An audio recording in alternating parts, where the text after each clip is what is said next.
Aí uma pergunta que eu acredito que todos que estão aqui querem ter a resposta. Não Posso fechar a somente Bíblia, fechar a os que Bíblia. estão aqui, Fecha a Bíblia. mas eu acredito que todas as pessoas que vivem Fecha a no Bíblia. mundo querem ter essa resposta. O que fazer para ter a vida eterna? Abra sua Bíblia, querido. Lá não. Mais à frente um pouco. Lucas, capítulo 14.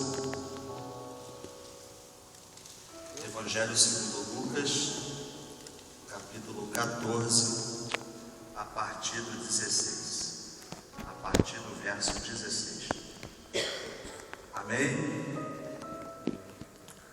Vamos lá. Porém ele lhe disse: um certo homem que fez uma grande ceia e convidou a muitos, e à hora da ceia mandou o seu servo dizer aos convidados: vinde, que tudo já está preparado. E todos a um começaram a excusar-se. E disse-lhe o primeiro: comprei um campo e preciso ir vê-lo, rogo-te que me haja por excusado. E outro disse: comprei 5 juntas de bois e vou experimentá-los, rogo-te que me hajas por excusado.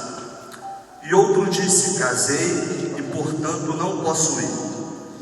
E voltando aquele servo, anunciou essas coisas ao seu senhor. Então o pai de família, indignado, disse ao seu servo: sai depressa pelas ruas e bairros da cidade e trazes aqui os pobres, os aleijados, os mancos e os cegos. E disse o servo: Senhor, feito está como mandaste, e ainda há lugar. E disse o Senhor a seu servo: sai pelos caminhos e atalhos e força-os a entrar, para que a minha casa se encha. Porque eu vos digo que nenhum daqueles varões que foram convidados provará a minha ceia. Amém? Somente até aqui. Queridos, eu acredito que todos saibam que essa passagem agora que nós acabamos de ler, uma parábola que o próprio Jesus falou, se refere à volta de Jesus. Essa grande festa nada mais é do que a volta de Cristo. Esse Senhor aqui, o chefe da casa, nada mais é do que o próprio Deus. Essa parábola Jesus usou para dizer algumas coisas que nós precisamos saber. Tipo de pessoas que vão herdar os céus.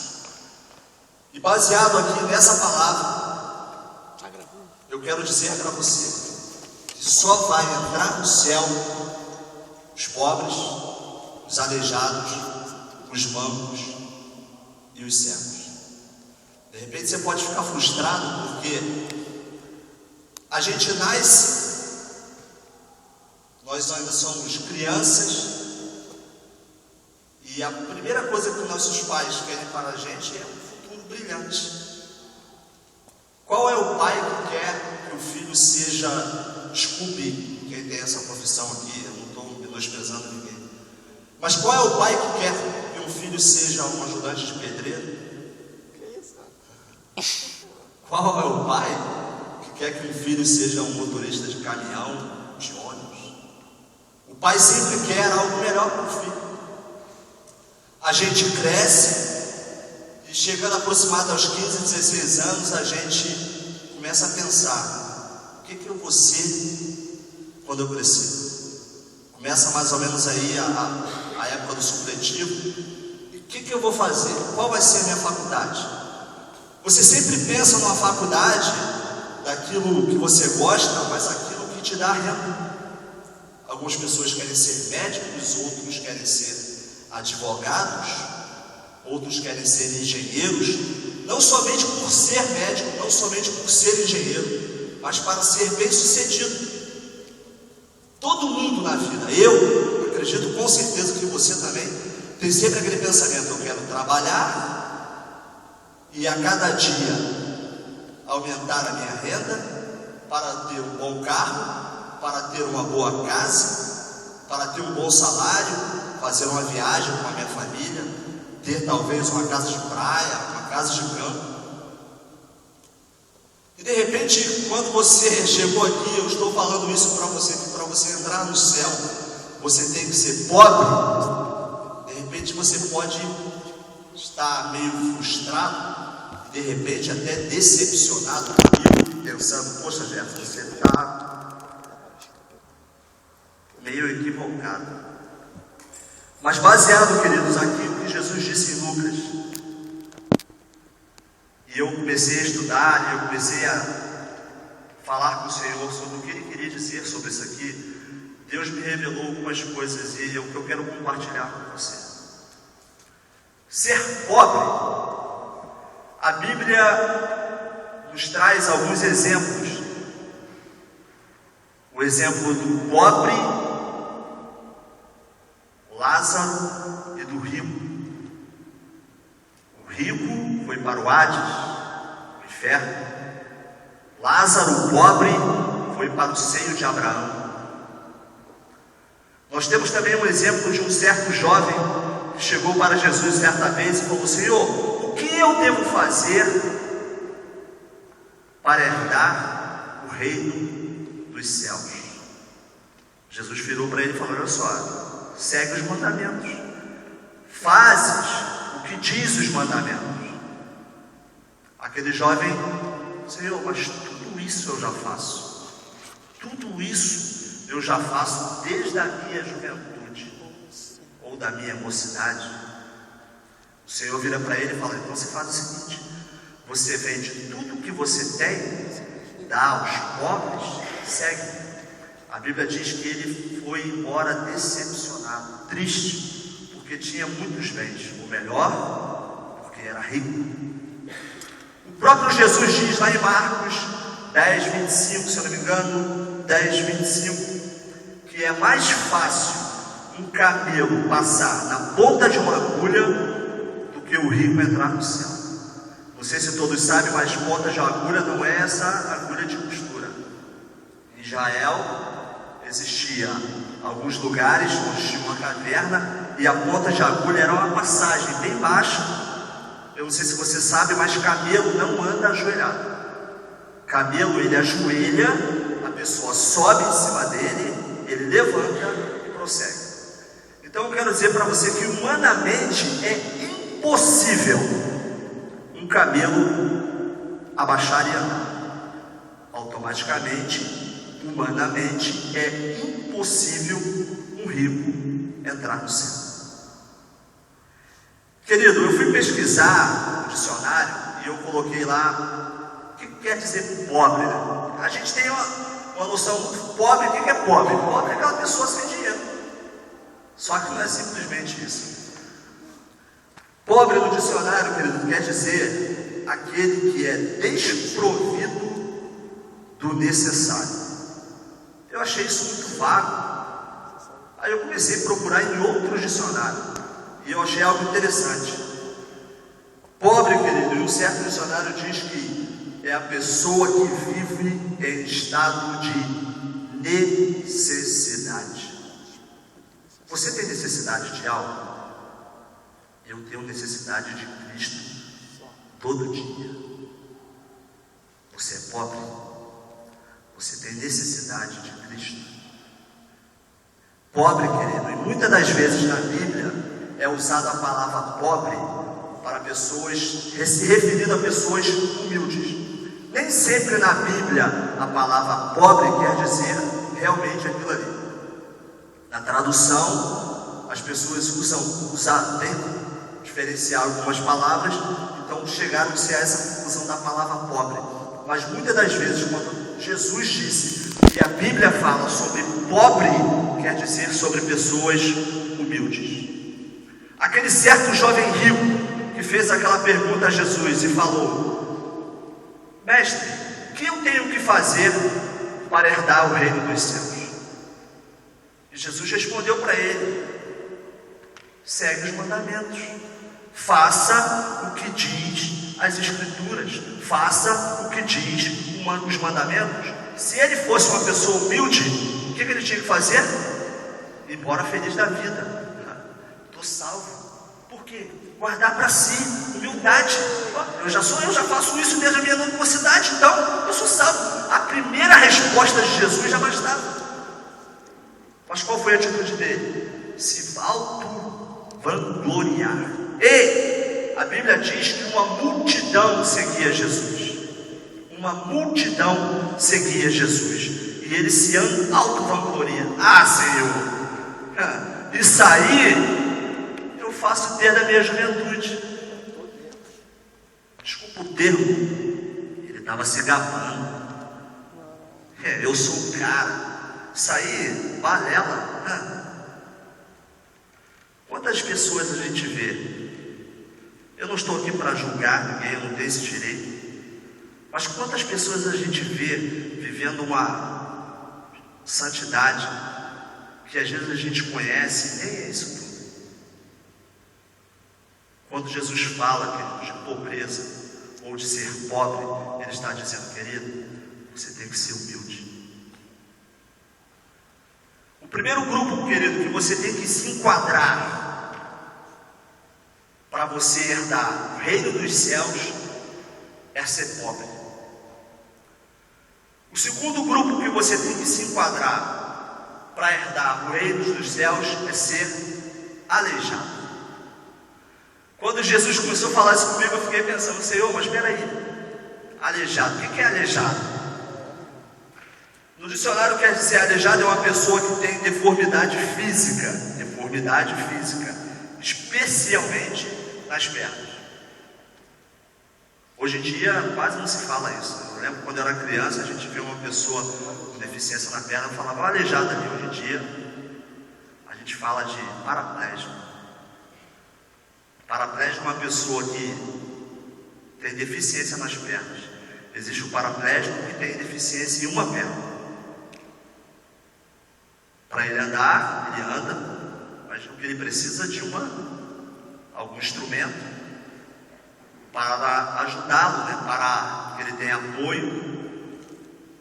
E a muleta, serve para esse camarada. Existe também, querido, o deficiente que tem problema nas duas pernas. Ele realmente não se locomove. Para esse tipo de pessoa existe a cadeira de roda. A cadeira de roda, se o camarada está aqui, ele não consegue andar, ele tem problema das duas pernas, ele senta numa cadeira de roda aqui, ele vai até o centro de Queimados. Eu estou dizendo para você que você tem que ser aleijado. Em certas ocasiões, você precisa de uma muleta. Eu não estou dizendo para você que Jesus é uma muleta. Eu estou dizendo para você que Jesus é o seu apoio. É Jesus que te apoia, que te leva a lugares que você de repente não consegue ir. É Jesus, ele não é uma cadeira de roda, mas de repente você olha e fala, eu tenho que chegar lá, mas eu sou impossibilitado, eu não vou conseguir. É Jesus que te leva lá. É o Senhor que te leva lá. Aleluia. O primeiro grupo, querido, que você tem que entrar para herdar o reino dos céus é ser pobre. O segundo, você tem que ser aleijado. O terceiro, você tem que ser manco. Quando eu comecei a estudar isso aqui, eu comecei a... Mas espera aí, aleijado e manco é a mesma coisa. Manco é uma pessoa que manca, é o que a gente pensa. O dicionário diz, querido, que manco é uma pessoa que tem algum defeito visual. É uma pessoa que de repente tem um defeito na orelha, pode ser uma pessoa que tem um defeito no nariz, a falta de algum órgão, de algum membro. Esse pode ser um manco. E eu fiquei pensando, Senhor, que manco? Deus me fez lembrar a história de um amigo. Eu tenho um amigo há vários anos, não vou dizer o nome porque algumas pessoas aqui com certeza o conhecem. E esse camarada, ele era muito bom no que ele fazia. Ele era muito bom no que ele fazia. Ele trabalhava numa empresa e ele se orgulhava de fazer parte do primeiro curso de técnico de segurança do trabalho do Sebrae. Não sei se todos aqui sabem, mas de alguns anos para cá, o Ministério do Trabalho obrigou, né, certas empresas com certas quantidades de trabalhadores, de funcionários, a ter uma pessoa responsável pela segurança do local. E esse meu amigo, ele fez parte do primeiro grupo, da primeira turma que estudou no Sebrae, técnica de segurança do trabalho. E ele era um camarada muito estudioso, muito bom no que fazia, sempre estava se especializando, fazendo alguns cursos que agregassem na sua profissão. E ele era um camarada meio arrogante, ele era inteligente, estudioso, bom no que fazia, mas arrogante. Ele trabalhava em certas empresas, chegou a trabalhar no período de mais ou menos 3 anos, em 4 ou 5 empresas. E ele saía sempre pelo mesmo motivo. Arrumava problema com o seu superior. O camarada era técnico de segurança do trabalho, mas existia um engenheiro de segurança do trabalho. E muitas das vezes, querido, ele estava certo. Batia de frente com o camarada na sua razão, porque ele estava certo, mas o camarada é superior a ele. E às vezes ele vinha falar comigo, ele, Gerson, camarada lá está arrumando problema comigo, isso e aquilo outro. Eu falei, rapaz, calma, cara. Segura sua onda. Sabe por quê? Porque é difícil, cara. Emprego está difícil hoje em dia. O que a gente mais vê aí é desemprego está aumentando, pessoas desempregadas. E ele falou, não, cara, não, meu currículo é bom, no meu ramo, eu sou o cara, eu vou mandar ele, vou pedir conta. E pedir a conta. E pior que ele tinha razão. Uma semana depois ele estava em outro emprego. Isso é que doía. E o camarada fez isso umas 4 ou 5 vezes. Sempre a mesma coisa. Arrumava problema. O camarada mandava ele embora, ele ficava em casa uma semana, aí eu ligava para ele, pô, cara, tá em casa? Não, vou fazer uma entrevista hoje e vou começar a trabalhar amanhã.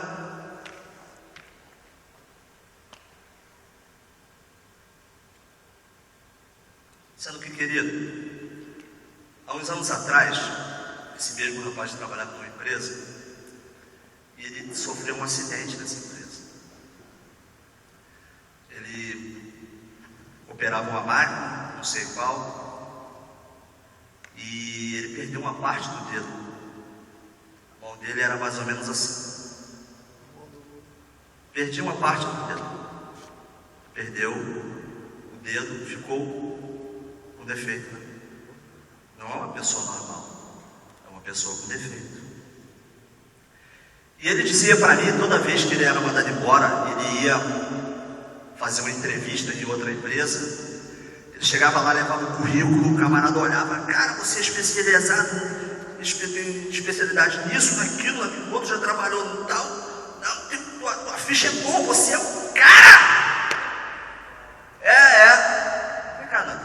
Vem cá. Você é o cara, você está contratado. Quando o camarada apertava a mão dele, sentia algo vazio. Ele falava que ele ficava todo sem graça. Ele confessava isso para mim. Era meu amigo. O camarada apertava a mão dele, sentia a mão dele. Porque quando você aperta a mão de uma pessoa, eu não sei quem aqui já apertou a mão do presbítero Roberto, que também tem o mesmo problema, sente a falta de algo. O camarada apertava a mão dele e olhava. Peraí, não está perfeito. Dá para puxar o gatilho como? Não dá para dar tiro. Não é perfeito. Olhava, falta um dedo. O camarada olhava para ele, você não é perfeito. Mas tem um detalhe. Isso aqui não diminui em nada as suas qualidades. Você continua contratado. Querido, você canta bem? Amém. Você prega bem? Amém. Mas não esqueça de uma coisa. Você tem defeito. Você não é perfeito. Você é manco. Tinha que ser dormido. Você é manco. Perfeito Você não é, não. Moisés viveu há aproximadamente 2.000, 3.000 anos atrás. Até hoje, querido, é usado como um dos maiores líderes que já existiu nesse mundo. Respeitado até hoje em Israel como um dos maiores líderes que esse mundo já teve. Mas ele confessou.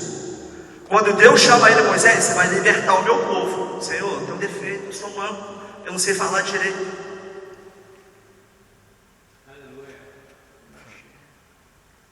Querido, eu admiro muito o apóstolo Paulo. O cara era um cara. O cara pregou para hebreu, pregou para grego, pregou para romano, pregou para judeu. O cara era um cara.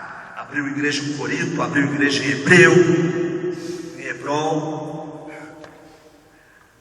abriu igreja em vários lugares. Mas ele mesmo confessou: eu já orei 3 vezes para Deus me tirar um espinho da carne.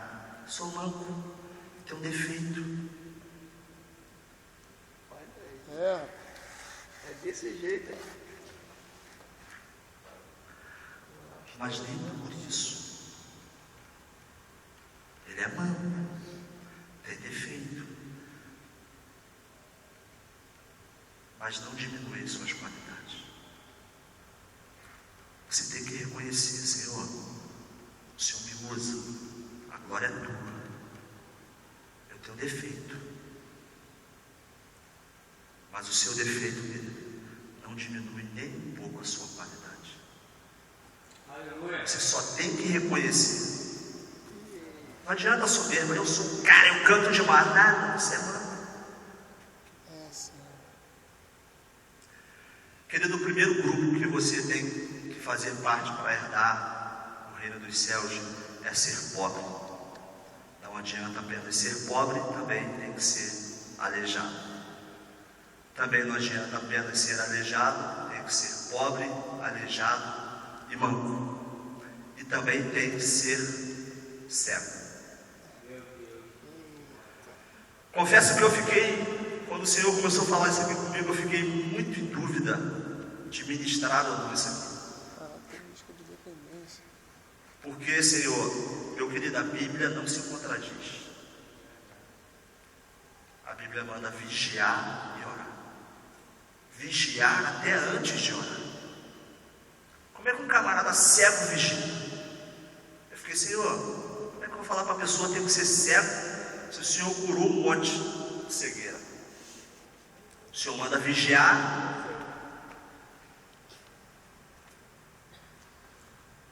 E eu vou falar para o cara que o cara tem que ser cego. O que é um cego?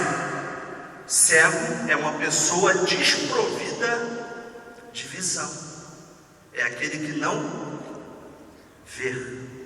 O cego, fecha os seus olhos aí rapidinho, um segundo, é isso aí que o cego vê. Tudo escuro, tudo negro, né? Como é que eu vou dizer para você: você tem que ser cego? Só tem um porém, querido. O camarada, quando ele perde um sentido, ele sempre aprimora um outro, correto? O camarada, geralmente a pessoa, quando perde a visão, quando ela é cega, ela aprimora em especial 2 sentidos. Primeiro sentido: o camarada, quando é cego, ele aprimora a audição. O camarada, quando não enxerga, ele passa a ouvir melhor.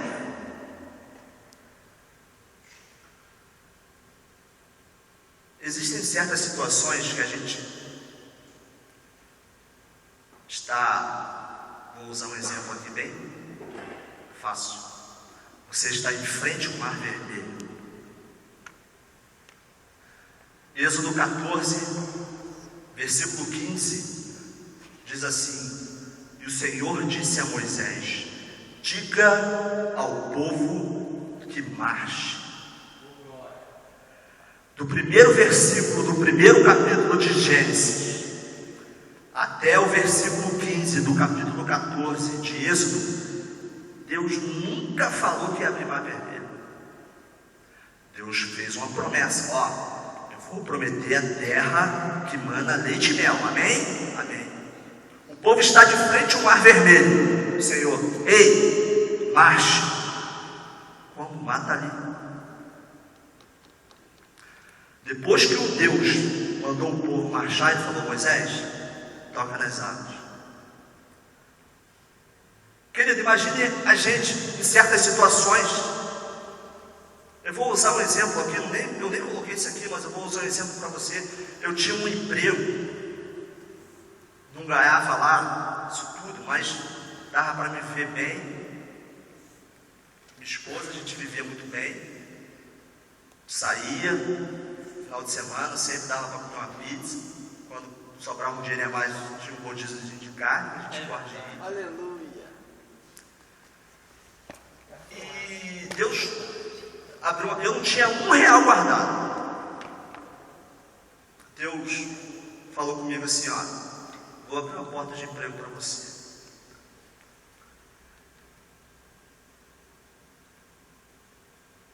E Deus me colocou numa empresa onde eu já trabalhei por terceiro.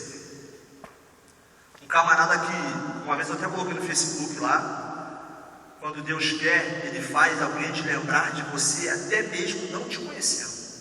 Um camarada lembrou de mim na fábrica, sem me conhecer.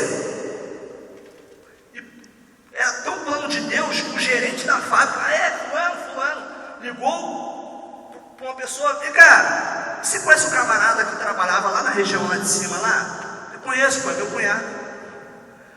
São, se não me engano, 17 representantes do Rio. Ligou logo para o meu cunhado. Mas voltando ao assunto, querido, eu tinha esse emprego, trabalhava com o pastor Mateus, tinha um salário razoavelmente bem, vivia bem com a minha esposa. E Deus falou: olha, vou abrir essa porta. E eu orei a Deus, e Deus não me deu resposta assim concreta. Vai que é tudo. Eu falei: Senhor, se não for da tua vontade, eles nem vão me ligar. E passou um tempo, eles me ligaram: Gerson, você tem que vir aqui em São Paulo, que a gente vai fechar o contrato aí, você vai trabalhar comigo aí direto. Tá na benção. Querido, eu fui para lá, para São Paulo, sem R$1. Eu ia ter que comprar carro, eu ia ter que abrir empresa. Eu continuei sem R$1.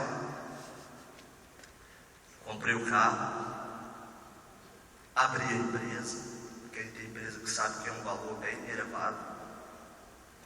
Eu gasto em média R$50 por dia para trabalhar, só para trabalhar. Tiago e Nando já foram comigo. Eu não tinha R$1. Continuo não tendo R$1. Mas estou lá. Porque quando a gente perde a visão, a gente aprimora a audição. Quando a gente vê muito, a gente não ouve muito. E muitas das vezes Deus está falando contigo: olha, vai, marcha. E você: mas Senhor, mas eu não estou vendo mar fechado, querido. Vá pela audição. O segundo sentido que a pessoa cega mais aprimora é o tato. A pessoa que é cega, ela aprimora a audição e o tato.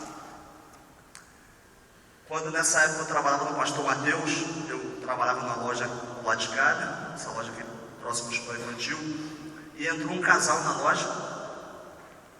Era uma senhora de aproximadamente uns 45 anos, o seu esposo também. E ela chegou e falou assim: meu filho, eu quero uma torneira para lavatório, para botar na pia. Aí eu: tudo bem, tem essas aqui. E eu percebi que o camarada era cego, o homem era cego. Ele tinha aquelas muletinhas de alumínio, né? E eu percebi, deu para perceber notoriamente que ele era cego. E a gente está conversando. Aí ela: essa aqui é muito bonita, uma torneira alta, né, giratória, que a gente dá o nome. Ela falou: nossa, essa aqui é muito bonita, eu gostei dessa aqui. Aí virou para o esposo: amor, eu gostei dessa aqui, essa aqui é muito bonita. Aí ele: deixa eu ver. Como o cara vai ver isso?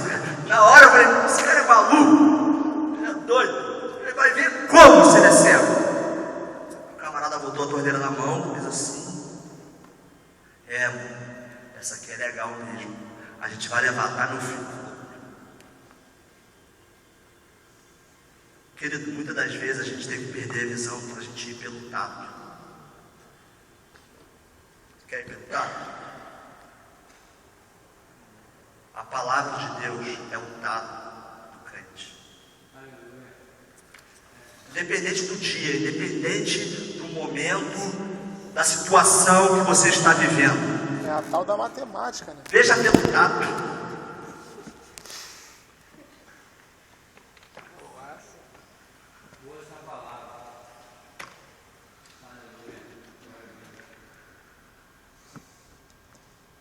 Eu falei que o cego, ele vê tudo escuro, não é? Se você chegar na sua casa agora, você abre a porta, a primeira coisa que você faz, você acende uma lâmpada, certo? Para quê? Para clarear. A lâmpada só serve para clarear um ambiente escuro. Se você chega em casa, meio-dia, aquele sol de rachar, você vai acender a lâmpada? Não, né? A lâmpada só serve para clarear um ambiente escuro. Salmo 119, versículo 105. Lâmpada para os meus pés é a tua palavra. Você acredita que a palavra é o tato do crente? Salmo 23, querido.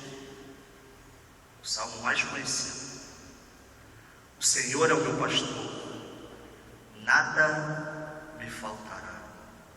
Deitar-me faz em verdes pastos.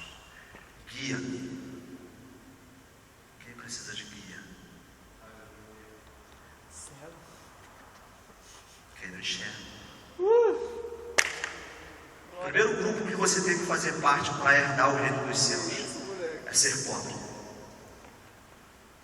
O segundo, aleijado. Você não tem apenas que ser pobre e ser aleijado. Você tem que ser pobre, ser aleijado, ser manco. E ainda mais um pouquinho, você tem que ser cego. Porque aqueles que foram convidados, não herdarão o reino dos céus. Que essa palavra, querido, possa ficar nos nossos corações. Que a gente não precisa literalmente ser pobre. A gente tem que ser humilde. A gente não precisa literalmente ter um defeito na perna, mancar, mas que a gente possa reconhecer que você só consegue chegar em alguns lugares se o Senhor nos levar. Aleluia! A gente não precisa literalmente, queridos, fazer uma cicatriz no corpo ou cortar um pedaço da orelha para ser manco. Você só tem que reconhecer que os seus defeitos não menosprezam as suas qualidades. E acima de tudo, querido, não perca a sua visão, não tape os seus olhos, apenas aprimore a sua audição. Ouça melhor o que o Senhor fala contigo. E a cada dia nós possamos ver contato. Amém? Que o Senhor nos ajude, nos abençoe cada dia mais e mais. Por aí.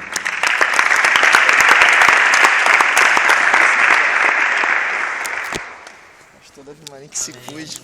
Só os arrebentados aí ficam de pé. Por favor, faz favor aí. Mano. Dá essa moral. Dá essa moral aí, pastor. Tem que dar toda a